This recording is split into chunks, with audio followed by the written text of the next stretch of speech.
미국 재무장관의 기준금리 인상 시사에 우리도 금리 인상과 인플레이션을 우려해야 한다는 목소리가 나옵니다. 반도체 강국 대한민국이 네덜란드 업체에 공급 확대를 요청하는 등 안팎으로 상황이 녹록지 않습니다. 변이 감염 확산에 신규 확진자가 3일 만에 다시 600명대로 올라섰습니다.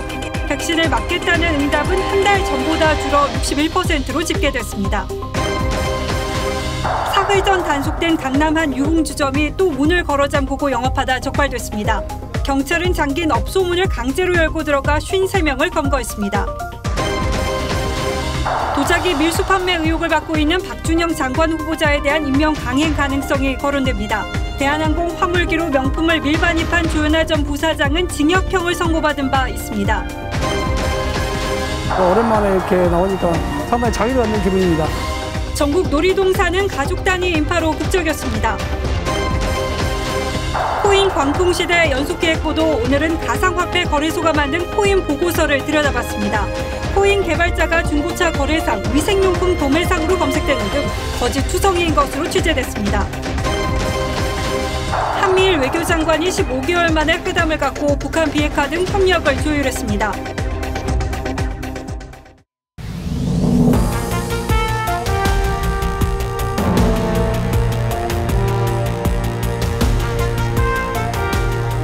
시청자 여러분 안녕하십니까? 뉴스9의 신동욱입니다. 그냥 집에 있기 어려운 화창한 5월 날씨였습니다. 오늘은 어린이날이었죠. 그래서 지금 이 시국이 더더욱 화가 났습니다. 내년에는 우리 어린이들 마음껏 뛰어놀 수 있는 세상이 오기를 간절한 마음으로 기원하면서 뉴스9 시작합니다. 전 세계가 인플레이션 걱정을 하기 시작했습니다. 코로나 때문에 엄청난 돈을 풀었는데 이걸 그냥 두면 물가에 큰 부담이 될 수밖에 없습니다. 우리 정부는 아직 그 정도는 아니라고 판단하고 있는데 경기 회복세가 본격화한 미국은 마음이 좀 급한 듯합니다. 미 경제 수장이 금리 인상, 즉 이자율을 올려서 돈을 걷어들일 가능성을 언급했습니다. 미국이 이렇게 나오면 전 세계가 따라갈 수밖에 없기 때문에 우리 정부도 고민이 깊어질 겁니다. 그냥 두면 물가가 너무 오르고 그렇다고 섣불리 금리를 올리면 경기 회복세에 찬물을 끼얹을 수도 있습니다. 오늘은 우리가 직면한 경제 문제 여러 가지 먼저 차례로 짚어보겠습니다. 첫 뉴스는 송병철 기자가 준비했습니다. 지난해 미국이 코로나19 대응 등을 위해 투입한 재정 규모는 우리 돈 약 2,600조 원. 전 세계적으로 4,000조 원에 육박하는 돈이 풀린 것으로 추정됩니다. 여기에 백신 접종 등과 함께 소비가 회복되면서 인플레이션 우려가 커졌고 제니 옐런 미 재무장관이 결국 금리 인상 카드를 언급했습니다. It may be that interest rates will have to rise somewhat to make sure that our economy doesn't overheat. 이 발언에 미 나스닥 지수는 2% 가까이 급락했습니다. 옐런 장관은 곧바로 인플레가 경제에 문제가 되지 않을 것이라고 진화에 나섰지만 시장의 우려는 여전합니다. 문제는 미국이 금리를 올릴 경우 우리도 자본 유출 등을 고려해 따라갈 수밖에 없다는 점입니다. 우리나라도 지난달 소비자 물가가 44개월 만에 최대 상승폭을 보였습니다. 하지만 아직 차가운 우리 실물 경기는 회복이 더딘 상황. 여기서 금리를 불가피하게 올릴 경우 증시자금의 대거 이탈과 기업과 가계부담 급증이 예상됩니다. 대다수의 지금 이 부문은 침체 상황에 그대로 놓여 있기 때문에 금리를 올리게 되면 사실은 더 경기 침체를 좀 더 지속시키는. 과거 미국의 금리 인상 이후 미국이나 다른 신흥국보다 한국 증시 하락폭이 더 컸다는 분석도 있습니다. 예상보다 빨리 찾아온 돈줄 조이기 신호탄에 우리 정부의 고민이 깊어질 전망입니다. TV조선 송병철입니다. 다행히 우리 대기업들의 실적은 나쁘지 않습니다. 하지만 코로나 영향을 받는 업종을 중심으로 중소, 중견기업들이 겪고 있는 고통은 여전히 끝이 보이지 않고 있습니다. 이 와중에 자동차 반도체 문제가 심각합니다. 요즘 자동차는 전자제품이라고 할 정도로 전자제품이 많이 들어가는데 이 가운데 자동차 반도체가 전 세계적 품귀 현상을 빚고 있습니다. 우리 주력 산업인 자동차 산업의 타격도 만만치 않습니다. 지난달 국산 자동차 판매량이 7% 가까이 줄었습니다. 결국 성윤모 산업부 장관이 전 세계 부품 업체들에게 SOS를 치기에 이르렀습니다. 반도체 강국 대한민국에 왜 이런 일이 일어났는지 이어서 오연주 기자가 보도하겠습니다. 지난달 말 정부는 글로벌 차량용 반도체 업체들에게 성윤모 산업부 장관 명의의 협조문을 보낸 것으로 알려졌습니다. 차량용 반도체 공급을 늘려달라는 내용인데 장관 명의로 일반 기업에 공식 서한을 보낸 건 처음입니다. 우리나라는 반도체 강국이지만 기술력이 메모리 분야에 한정돼 있어 비메모리 중심의 차량용 반도체에는 취약한 상황입니다. 국산화율이 2%에 불과합니다.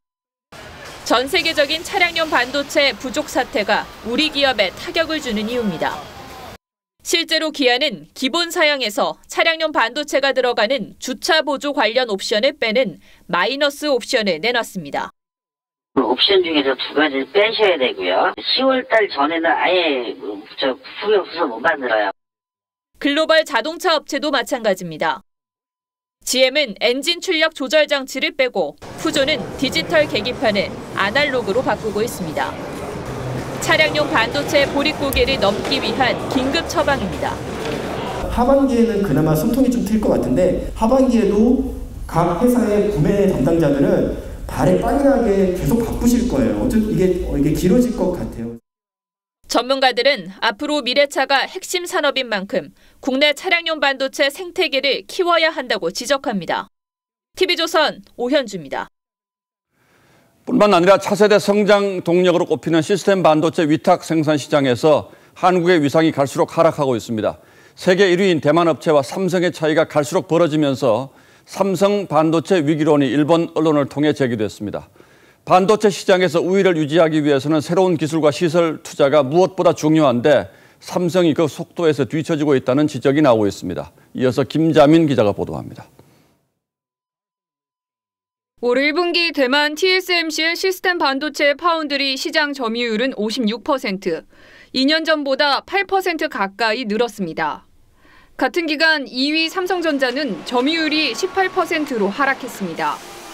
TSMC와의 격차가 더 벌어진 겁니다. 시스템 반도체는 5G, AI, 데이터 센터 등 미래 산업의 핵심 소재입니다. 2019년 삼성전자가 차세대 먹거리로 점찍어 10년 동안 133조 원을 투입하기로 했는데 TSMC는 올해 발표에서 단 4년 안에 144조 원을 쏟아붓기로 했습니다. 압도적인 투자로 삼성이 따라붙을 기회를 주지 않겠다는 겁니다. 일본 언론은 삼성전자가 시스템 반도체 파운드리에서 TSMC를 따라잡지 못하고 있다며 위기론을 제기했는데 가장 큰 이유로 반도체 장비 수급 실패를 꼽았습니다. 이재용 삼성 부회장은 지난해 장비 확보를 위해 네덜란드 업체를 직접 찾아갔지만 이미 TSMC가 장비를 선점한 뒤였습니다. 1년에 50대를 못 만들어요. 그 회사만 만들고 1년에 생산되는 대수가 그거밖에 없으니까 그거를 나누기가 힘든 거죠. 대만의 올 1분기 경제 성장률은 3.09%로 우리의 2배에 달했습니다. TSMC의 반도체 선전이 뒷받침했다는 평가가 나옵니다. TV조선 김자민입니다. 서민들의 삶은 갈수록 팍팍해지고 있습니다. 물가는 오르고 현 정부의 부동산 정책 실패로 야기된 집 문제도 여전히 심각합니다. 지난번 임대차 3법이 통과될 때 전세는 줄고 월세 반전세가 늘어나서 서민들의 고통이 가중될 거라는 전망이 있었는데 정부 여당은 일시적인 현상일 뿐이라며 극구 부인하는 바 있습니다. 그런데 지금 어떤 결과가 나타나고 있는지 임유진 기자가 현장 부동산 상황을 취재했습니다. 6,800여 세대가 모여있는 서울 신촌동의 한 대단지 아파트. 지난달 체결된 전월세 계약 5건 중 4건이 반전세입니다. 전세는 찾아보기 힘들 만큼 귀해졌습니다. 점점 이제 반전세 선호하는 숫자가 늘어나고 있어요. 전세 기간 만기가 돼서 주인들이 반전세로 전환하는 경우가 지금 많이 늘어나고 있습니다. 임대차법이 시행된 지난해 8월부터 지난달까지 체결된 서울 아파트 전월세 거래는 모두 12만여 건. 이 가운데 반전세나 월세는 34.1%로 직전 9개월보다 5.7%포인트 늘었습니다. 반면 순수 전세는 71.6%에서 65.9%로 감소했습니다. 보유세 부담이 커진 데다 전세 시세가 급등하면서 전세값 인상분을 월세로 돌리는 집주인들의 월세 선호 현상이 더 뚜렷해진 겁니다. 세금이 올라가다 보니까 소득은 한정돼 있고 세금을 많이 내게 되면 결국에는 임대인들이 반전세나 월세를 올릴 수밖에 없는 그런 현상이 생깁니다.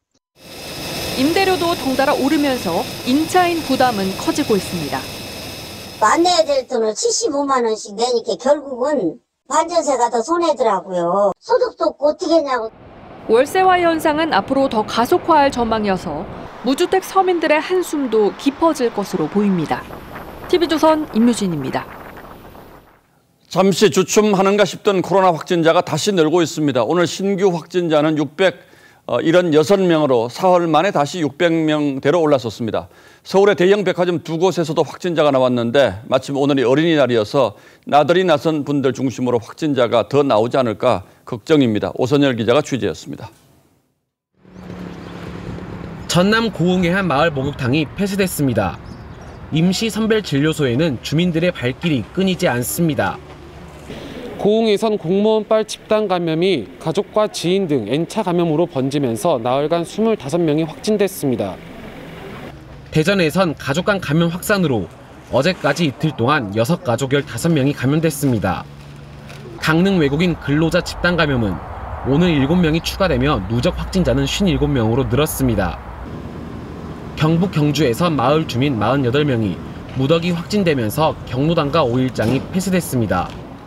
많이 봤지요. 저 시장에 먹고 사는 사람들인데 이제껏 해도 힘들어가고 그래 왔는데 또 이래 보이겠네. 서울에선 대형 백화점 두 곳에서 직원들이 잇따라 확진 판정을 받았습니다. 강남 신세계백화점에서 직원 2명이 확진됐고 중구 롯데백화점은 직원 확진자가 10명으로 늘었습니다. 롯데백화점은 식품관의 영업 중지를 내일까지 연장하기로 했습니다. 폐쇄하고 전 직원 검사를 해보자라고 해가지고 결과가 나왔던 거고 그러면서 저희가 지금 내일까지 영업 중지하기로. 중앙재난안전대책본부는 4차 대유행의 경고 등이 꺼지지 않고 있다며 방역 수칙을 지켜달라고 거듭 강조했습니다. TV조선 오선열입니다. 예, 이렇게 전국적으로 확진자가 계속 나오고 있는데 그중에서도 아주 특별한 지역이 있습니다. 바로 울산입니다. 전체 확진자의 60% 이상이 영국발 변이 바이러스에 감염됐습니다. 이렇게 여러 가지 걱정이 동시에 발생하고 있는데 우리 국민 5명 가운데 1명은 백신 못 믿겠다, 차례가 와도 맞지 않겠다고 응답했습니다. 이어서 조덕현 기자입니다. 울산의 한 번화가, 휴일인데 썰렁합니다. 영국 변이 바이러스 확산 여파 때문입니다. 울산시는 오늘부터 다중이용시설 종사자와 택시기사 등에게 PCR 검사를 받으라고 행정명령을 내렸습니다. 우리는 현재 최대 위기 상황, 영국 변이 바이러스는 지금 잡지 못한다면 4차 유행으로 진행을 막을 수. 최근 6주간 울산에서는 영국 변이 감염률이 63.8%에 달했지만 전파 원인은 불명입니다. 많이 불안하죠. 고객들 말대로 또 시객들은 또 마스크 안 한 사람들도. 방역당국은 변이 바이러스가 더 확산되기 전에 60세 이상 고령층 백신 접종을 끝내기 위해 내일 70세 이상부터 순차적으로 예약을 받습니다. 문제는 혈전증 등 부작용 걱정 때문에 더 낮아진 접종 동의율입니다. 지난 3월 1차 조사 때에 비해 백신을 맞겠다는 사람은 6.6%포인트 줄어 61%에 그친 반면 맞지 않겠다는 사람은 6.7%포인트 늘었습니다. 이대로면 접종을 서둘러도 집단 면역 형성이 어렵습니다. 접종을 받으신 분들이 어떤 접종을 받지 않으신 분들에 대해서 권유를 하고 그렇게 하면 자연스럽게 어떤 인식의 변화들이 계속 나타나지 않을까. 정부는 어제 인도에서 입국한 교민 가운데 1명이 검역 단계에서 양성 판정을 받아 변이 여부를 조사 중이라고 밝혔습니다. TV조선 조덕현입니다. 국민들의 백신 불안감을 해소하기 위해서 정부는 안간힘을 쓰고 있습니다. 일부 해외여행 빗장을 풀고 오늘부터는 2차 접종을 마친 사람들에 대해서 격리 조치를 면제해 주기로 했습니다. 조만간 백신 여권도 나올 것으로 보이는데 언제 백신 맞을 차례가 돌아올지 기약할 수 없는 사람들 입장에서는 더 화가 날 수도 있습니다. 김우원 기자가 보도합니다. 오늘 오후 인천국제공항. 미국 애틀랜타발 항공기를 타고 온 입국자들이 줄지어 나옵니다. 해외 해외 입국자들 가운데 화이자나 아스트라제네카 백신을 2차까지 모두 맞은 사람들은 오늘부터 자가나 시설 격리가 면제됩니다. 다만 2차 접종 뒤 2주가 지나야 합니다. 합리적인 방역 완화 조치들이 뒤따라져야지 좀 더 예방접종을 많이 받고자 하는 인센티브로 작용할 수 있다고 판단합니다.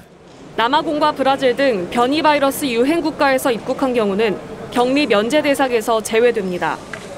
해외에서 백신을 맞은 사람도 아직 백신 여권이 활성화되지 않아 2주간 격리됩니다. 하지만 격리 없이 자유롭게 해외여행을 갈 수 있는 나라들은 하나둘씩 늘고 있어 조만간 백신 여권도 활성화될 전망입니다. 23rd of May, groups of tourists that are vaccinated will be able to start coming to Israel. 앞서 몰디브는 지난달 20일부터 이미 빗장을 풀었고 미국령 괌은 15일부터 백신을 맞지 않아도 음성 확인서만 있으면 입국을 허용할 계획입니다. 모두 자국민의 백신 접종률이 50% 이상인 국가들입니다. TV조선 김우원입니다. 예, 이제 정말 걱정은 변이 바이러스입니다. 울산의 신규 확진자 60% 이상이 이 변이 바이러스 감염자라는 소식은 앞서 전해드렸는데 어쩌면 지금까지 백신 맞는 게 다 허사가 될 수도 있기 때문이죠. 오늘은 이 변이 바이러스 대유행 가능성은 없는지 따져보도록 하겠습니다. 자, 윤슬기 기자, 네. 며칠 전 이스라엘 국민들이 마스크 벗고 환호하는 모습 바로 이 사진 보도해드린 바 있는데 며칠 새 분위기가 좀 달라졌다고요? 그렇습니다. 이스라엘은 전체 인구의 60% 정도가 2차 접종까지 마치면서 코로나 해방을 눈앞에 두고 있었는데 변이 바이러스라는 새로운 복병을 만났습니다. 예. 백신을 맞았는데도 변이 바이러스에 감염된 사례가 잇따라 발견되고 있기 때문이죠. 이에 따라 이스라엘 보건당국은 변이 바이러스가 발생한 브라질이나 남아공으로의 여행을 급히 제한한 것으로 알려집니다.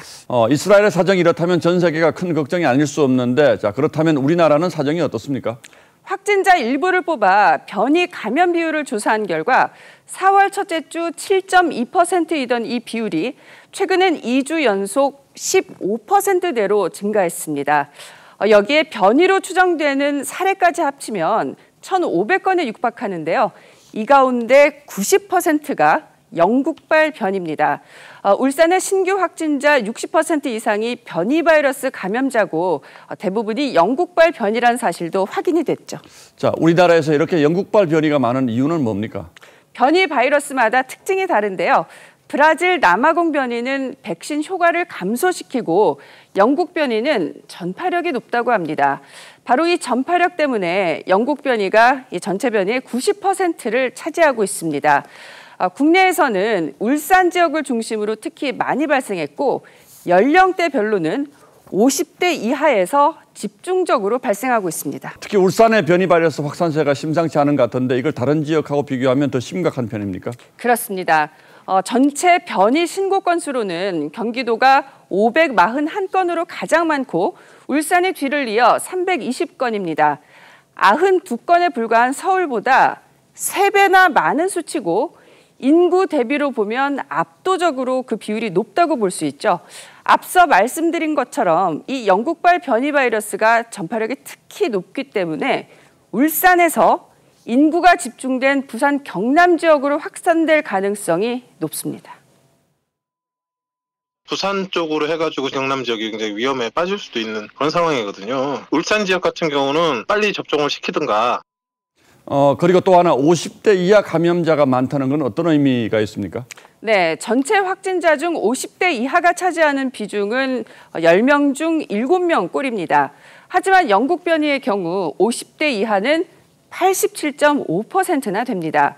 상대적으로 활동량이 많은 젊은 층이 더 많이 감염된다는 뜻이고 그래서 초기 방역에 실패하면 감염자 수가 폭발적으로 늘 수 있다는 뜻이기도 합니다. 특히 젊은 층은 무증상 감염자가 많아서 자신도 모르는 새 주변의 고령층을 감염시켜 위중증, 또 사망률을 높일 가능성이 크죠. 예, 바이러스가 정말 무서운 건 이렇게 진화하면서 계속 새로운 바이러스가 생긴다는 건데 우리도 대책이 필요하겠군요. 그렇습니다. 예, 윤슬기 기자 잘 들었습니다.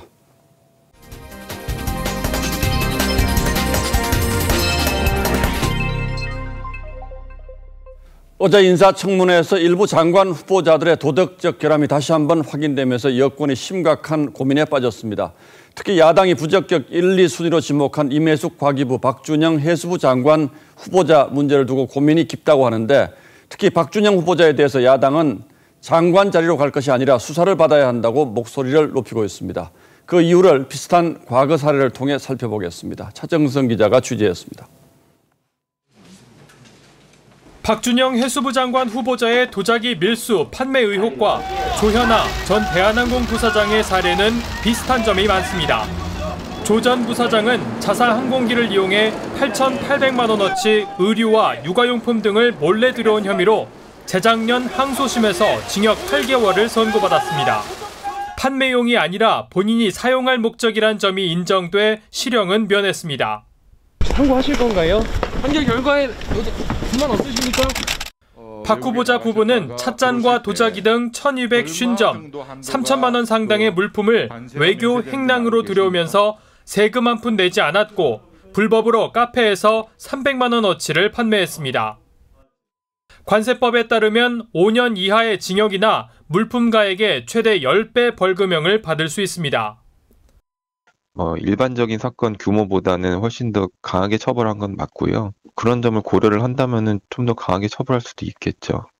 국민의힘은 박 후보자를 비롯해 논문 표절과 국비 출장에 가족 동반 의혹 등이 불거진 임혜숙 과기부 장관 후보자, 그리고 관사 재테크 의혹을 받는 노형우 국토부 장관 후보자 등을 부적격으로 판단했습니다. 송영길 민주당 대표는 취임 일성에서 민심의 회초리를 수용해 당이 변화하겠다고 했지만 여당은 박준영 후보자 등의 임명을 강행할 태세입니다. 부족하고 아쉽고 답답하고 화도 좀 나지만 낙마까지 해야 되느냐. 한 시민단체는 내일 박 후보자를 관세법 위반 혐의로 공수처에 고발할 예정이어서 임명이 강행될 경우 공수처 수사를 받는 첫 장관이 될 전망입니다. TV조선 차정승입니다. 검찰이 노무현 재단 계좌를 들여다본 것으로 의심된다는 발언을 했다가 사과까지 한 유시민 이사장이 검찰에 의해 기소가 됐습니다. 그런데 한 여당 최고위원은 이 기소에 정치적 의도가 의심된다고 했습니다. 어떤 근거로 이런 주장을 하고 있는 것인지, 그리고 이 주장에는 설득력이 있는 것인지 최원희 기자가 자세히 따져봐 드리겠습니다. 유시민 이사장은 한동훈 검사장의 실명까지 거론하며 검찰이 노무현 재단 계좌를 들여다봤다고 주장한 일로 최근 기소됐습니다.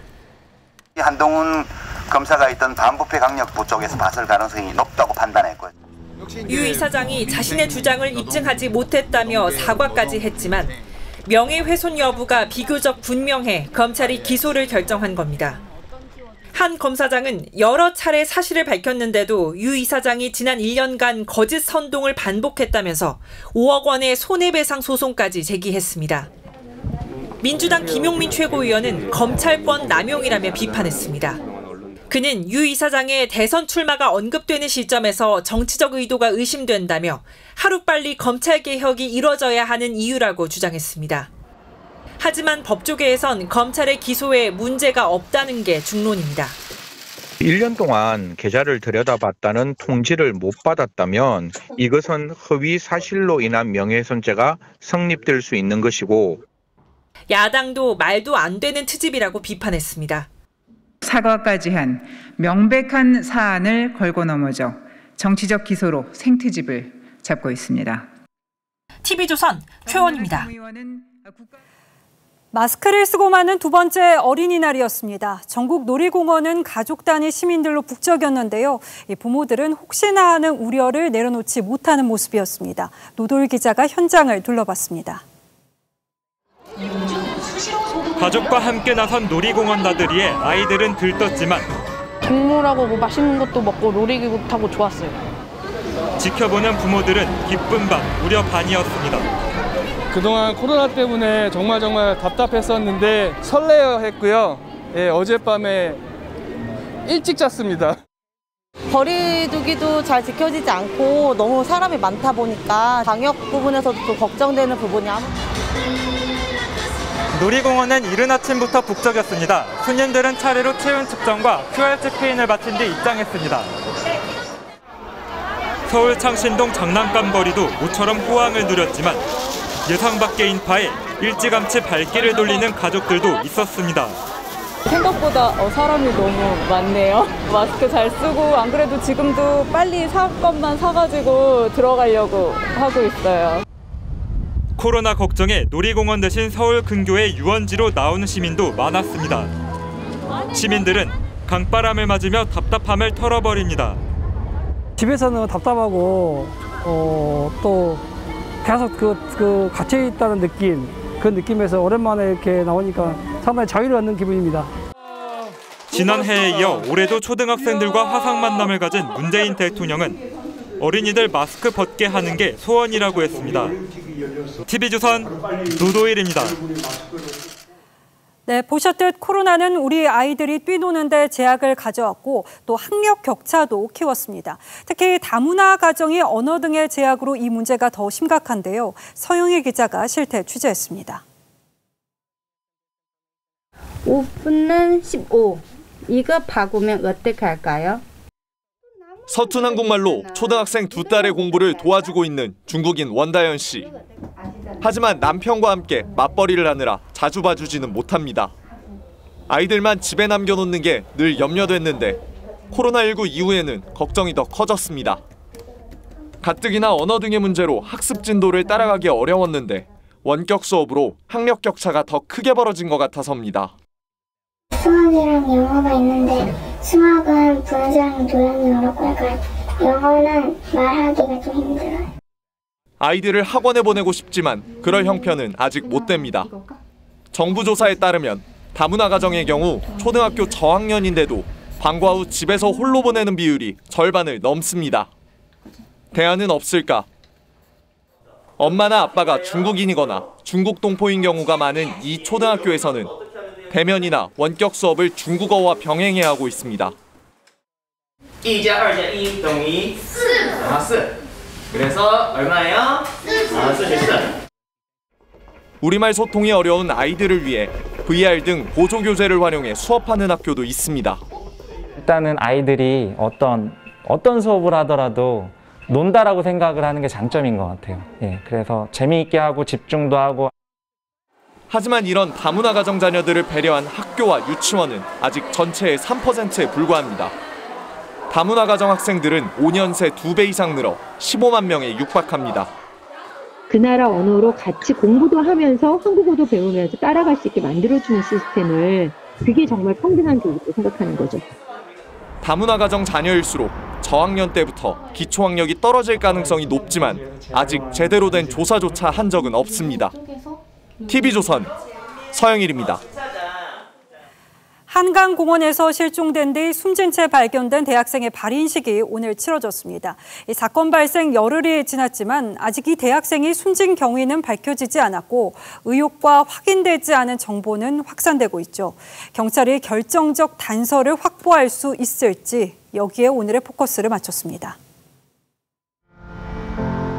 대학생 A씨의 장례 미사가 열린 서울 서초구의 성당.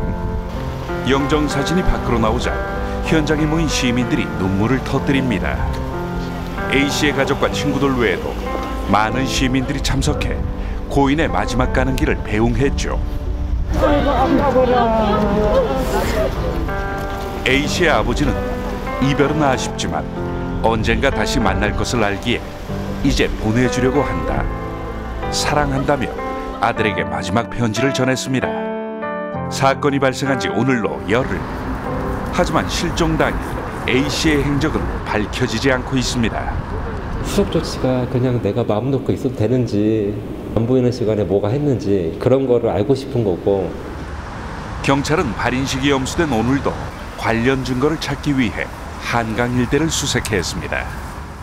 A씨와 함께 있다가 당일 새벽 혼자 공원을 나선 친구의 귀가 동선을 확인하고 A씨 휴대전화에 대한 포렌식 작업도 하고 있지만 결정적 단서는 확보하지 못했습니다.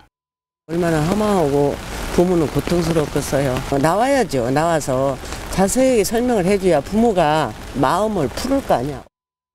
사건의 전말이 밝혀지지 않으면서 핵심 참고인인 A씨 친구에 관한 확인되지 않은 정보도 확산돼 논란입니다. 친구의 아버지가 대학병원 교수라거나 친척이 고위급 경찰이라는 주장으로 병원 측과 경찰은 직접 부인까지 해야 했습니다. 사건의 진상을 밝혀달라는 청와대 국민청원에도 30만 명 이상이 동의했죠. 숨진 A씨의 가족이 바라는 건 하나. 어떤 부모가 부검을 받고 싶겠어요, 자식을? 진짜 미안한데 널 왜 이렇게 했는지 꼭 알고 싶으니까 힘들어도 참아달라고 했거든요. 사건의 진상이 하루빨리 밝혀져 마음에 짐을 덜고 아들을 보내줄 수 있기를. 뉴스나인 포커스였습니다. 서울 강남의 유흥주점에서 심야 술판을 벌인 업주와 손님들이 무더기로 검거됐습니다. 불과 사흘 전에도 적발된 업소였습니다. 여전히 방마다 술판이 벌어지고 있었는데 단속 경찰에 입에 담지 못할 표현으로 항의하는 손님도 있었습니다. 윤서아 기자입니다. 소방대원이 비상구에 채워진 자물쇠를 망치로 뜯어냅니다.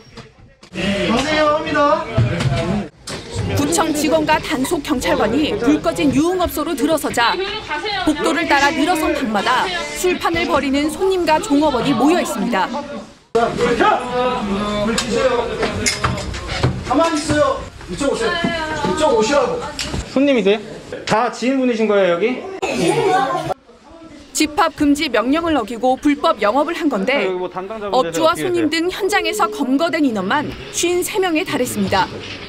단속 경찰관에게 거칠게 항의하다 공무집행방해 현행범으로 체포된 손님도 있었습니다. 뭐라고? 공무집행방 현행범 체포합니다.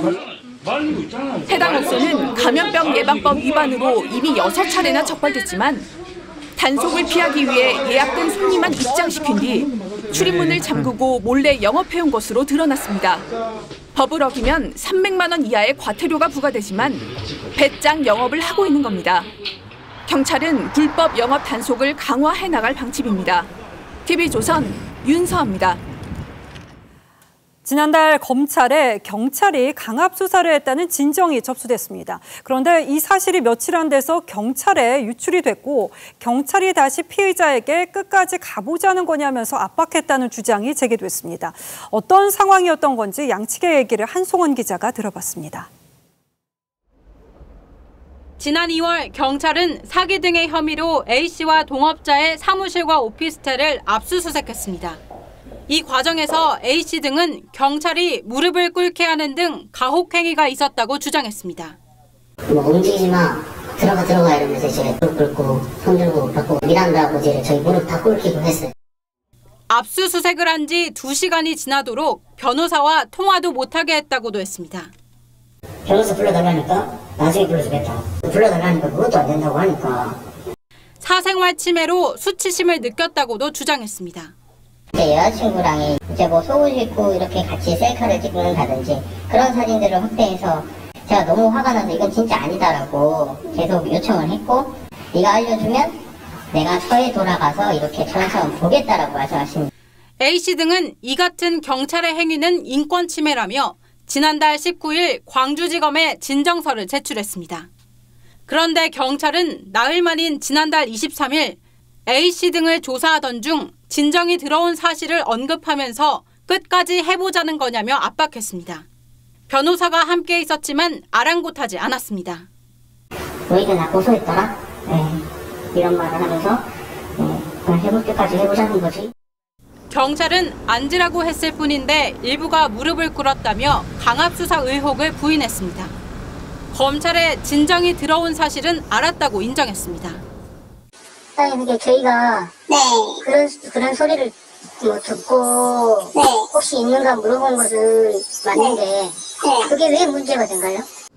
검찰은 경찰이 어떻게 진정 사실을 알았는지 모르겠다며 유출 경위를 조사하고 있습니다. TV조선 한송원입니다.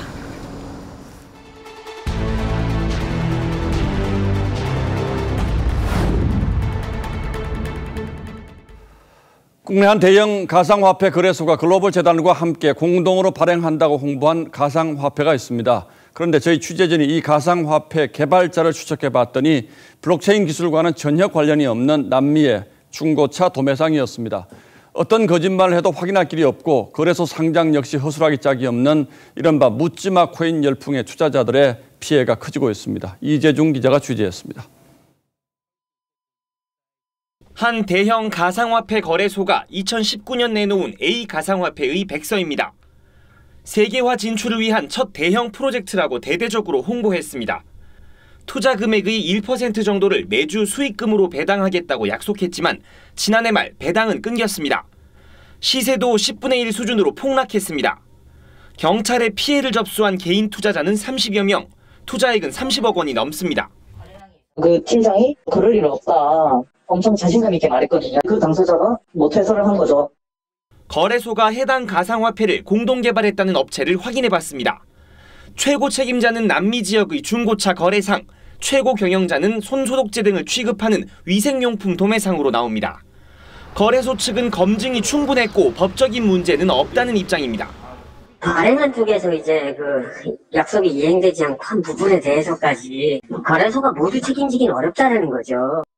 상장된 거래소와 가상화폐 이름은 다르지만 백서 내용이 같은 경우도 있습니다.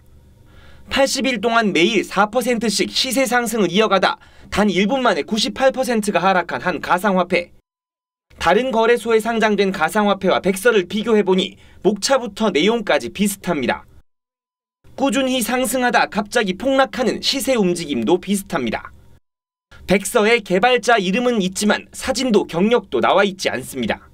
왜 코인이 상장이 됐는지 거기에 대해서 좀 더 투명하게 공개를 하고 한번 상장 폐지되거나 타개성이 있는 코인들, 팀들은 끝까지 추적을 해서 피해를 막기 위해선 반드시 백서를 꼼꼼히 점검하고 검증된 가상화폐에 투자하는 자세가 필요합니다.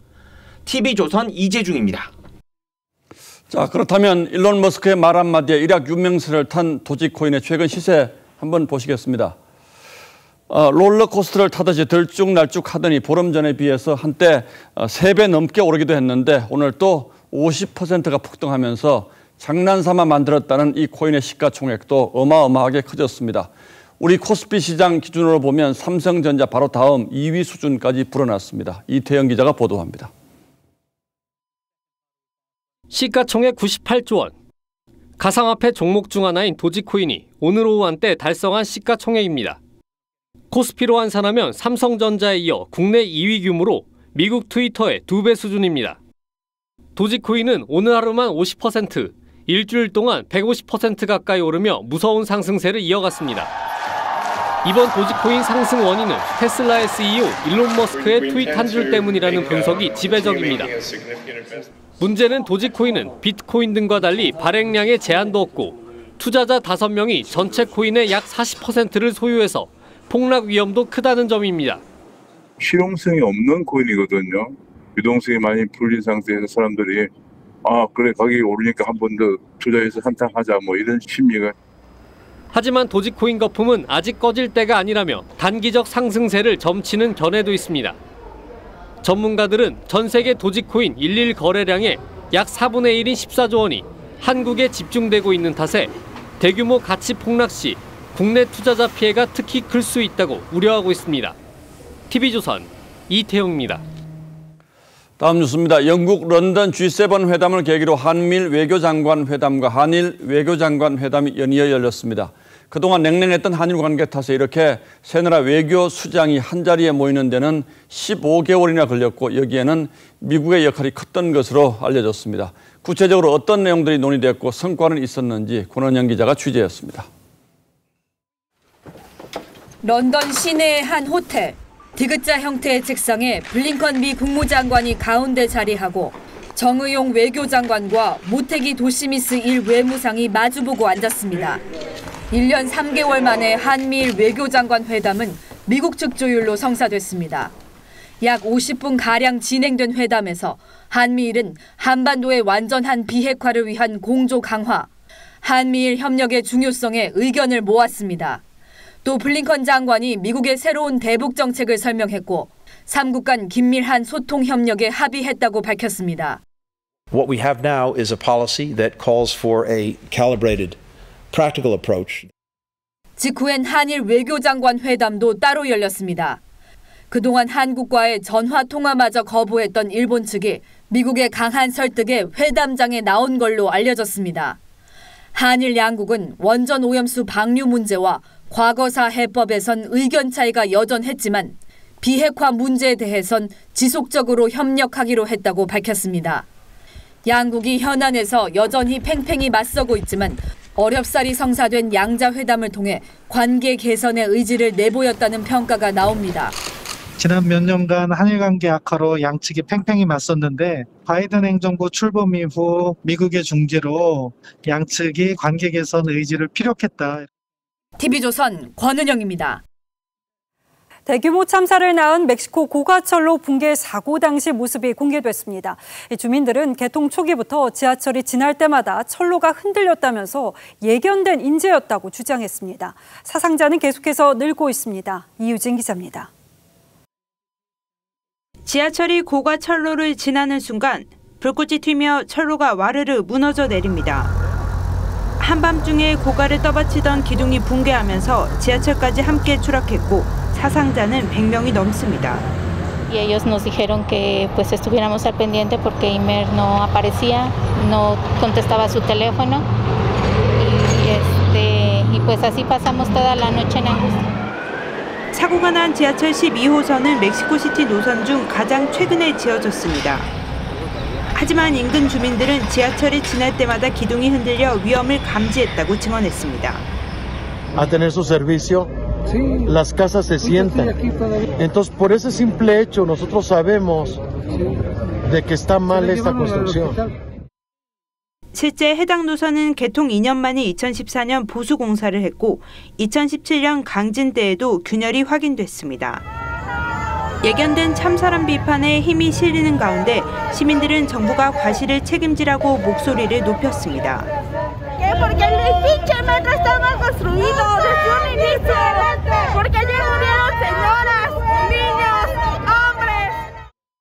지하철 노조는 이번 문제가 멕시코시티 열차 전체에 해당된다며 일주일간 파업을 선언했습니다. TV조선 이유진입니다. 미국 중남부 지역에 강풍과 폭우, 토네이도가 발생해서 피해가 속출하고 있습니다. 자연재해가 얼마나 무서운 일인지 또 한 번 체감케 하는 상황입니다. 신인석 기자가 보도합니다. 차들이 완전히 물에 잠겼습니다. 수색 대는 보트를 타고 이동합니다. 물이 아파트 입구까지 차올라 주민들은 발코니에서 구조를 기다립니다. Since the water has come up to the base of the apartments, we now have a boat rescue crew out that is evacuating anybody that is still in the apartments. 미국 텍사스주에서 버지니아주까지 중남부 일대를 강풍과 폭우, 토네이도가 강타했습니다.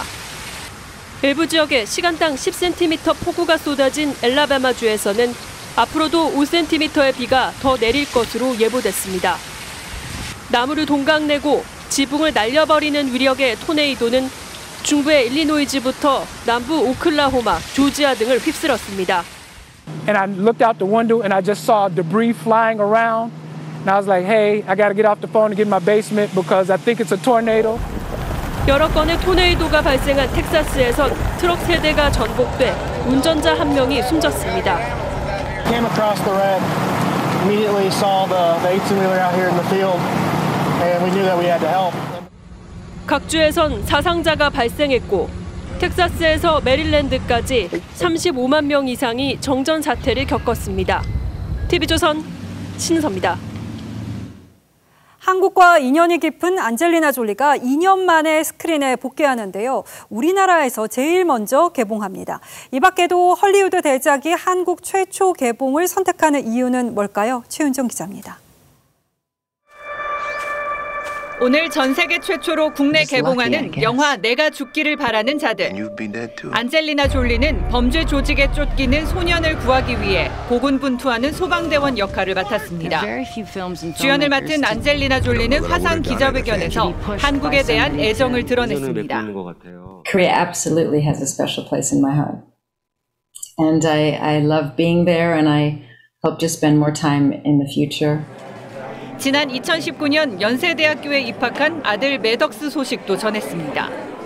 Mad continues his, even though with COVID he's unable to be there, he continues his Korean language studies. and teaches me sometimes.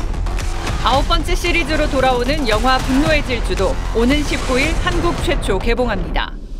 북미 시장보다 무려 한 달 이상 앞선 건데 배급사인 유니버셜 픽처스의 반덴버그 회장은 한국 관객들이 최근 몇 년간 보여준 지지는 박스오피스의 폭발적 흥행을 이끈 열쇠가 됐다며 한국 영화 시장을 중요하게 평가했습니다. 한국 영화 시장이 산업적으로 굉장히 확대되었다. 첫 번째 이유고요. 근데 한국 관객들이 굉장히 영화에 대한 지식도 많고 기존의 리트머스 시험대예요.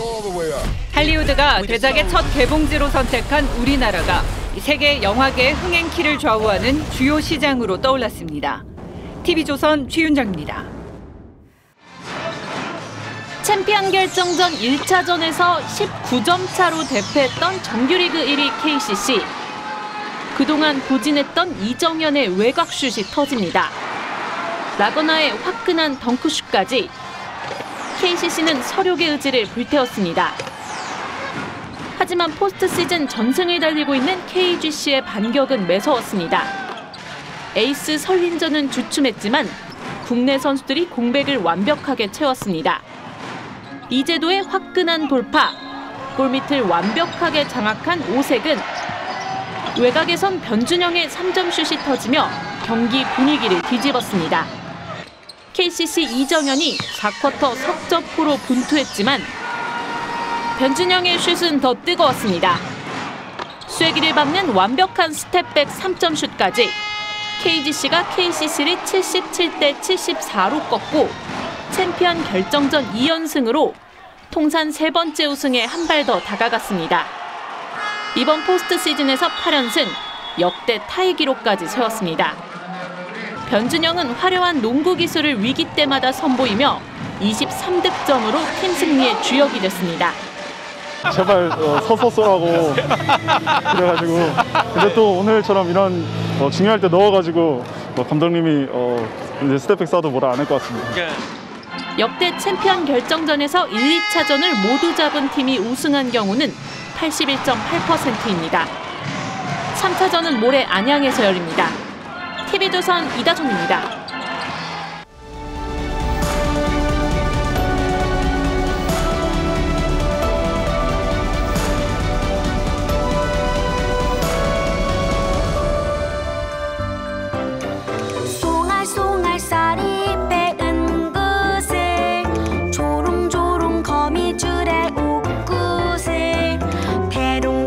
영롱하게 튀어오르는 노랫말 구슬비는 권오수님이 18살에 썼습니다. 평생 홀로 창빈하게 살며 봉사한 재속 수녀였고 맑고 고운 우리말을 비단실처럼 자아낸 시인이었죠. 어제 하루 종일 구슬비가 뿌렸습니다. 포슬포슬 봄비가 솔솔솔 내려 송알송알 조롱조롱 만물에 맺혔습니다. 그리고 오늘 맑고 푸른 하늘을 펼쳐냈습니다. 시인이 왈칵 눈물이 솟구쳐 흐를 것 같다고 한 5월 하늘 잠시 보겠습니다. 한 이틀 비 내리더니 세상의 먼지 모두 씻기고 투명한 바람. 오늘은 하늘도 축복해준 어린이날이었습니다. 하지만 어른들은 미안하고 죄스럽습니다. 5월은 이렇게나 푸르른데 가족 나들이 한번 마음 편히 나가지 못하는 봄이 벌써 2번째입니다. 어린 시절은 하나의 삶을 살기에 앞서 많은 삶을 살아보는 것입니다. 그래서 잠시도 지루할 새가 없죠. 늘 놀라움, 신비로움, 호기심에 넘치며 진주빛 광채로 반짝입니다. 동화처럼 푸근하고 분홍 솜사탕처럼 달콤한 꿈도 꿉니다. 그렇듯 어린이는 아직 그리지 않은 순백의 도화지입니다.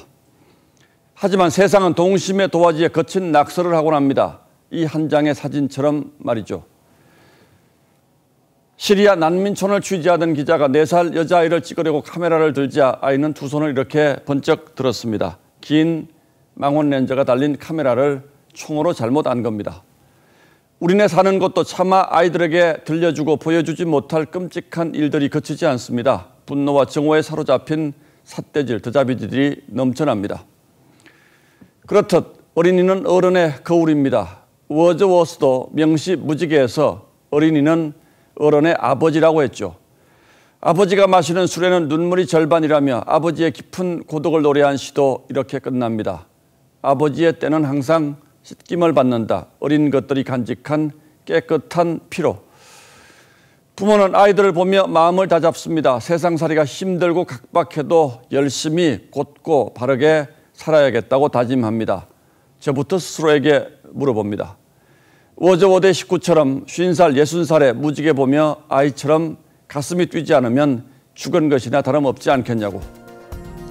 5월 5일 앵커의 시선은 어린이날에 어른을 돌아보다 였습니다.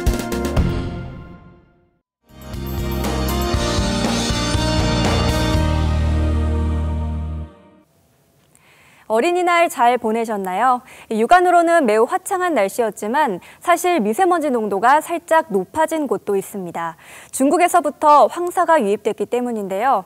내일 오전까지는 서쪽 지역에 먼지가 남아있겠습니다. 주의하셔야겠습니다. 또 내일은 큰 일교차를 염두에 두고 옷을 선택하셔야겠는데요. 일단 아침에는 한 자릿수로 내려가는 곳이 많겠고요. 곳에 따라서는 서리가 내리는 곳도 있겠습니다. 한낮에는 햇살이 강해지면서 기온이 크게 오르겠습니다. 서울의 한낮 기온 23도, 청주, 대전 24도, 전주, 대구는 25도까지 오르면서 오늘보다 4, 5도가량 높겠습니다. 금요일에는 또 비 소식이 있습니다. 소나기처럼 짧고 강하게 내릴 것으로 보이고요. 주말에는 다시 맑아지겠습니다. 변덕스러운 환절기 날씨에 건강 잘 챙기시기 바랍니다. 날씨였습니다. 예, 5월 5일 어린이날에 보내드린 뉴스9은 여기서 모두 마치겠습니다. 시청해주신 여러분 고맙습니다.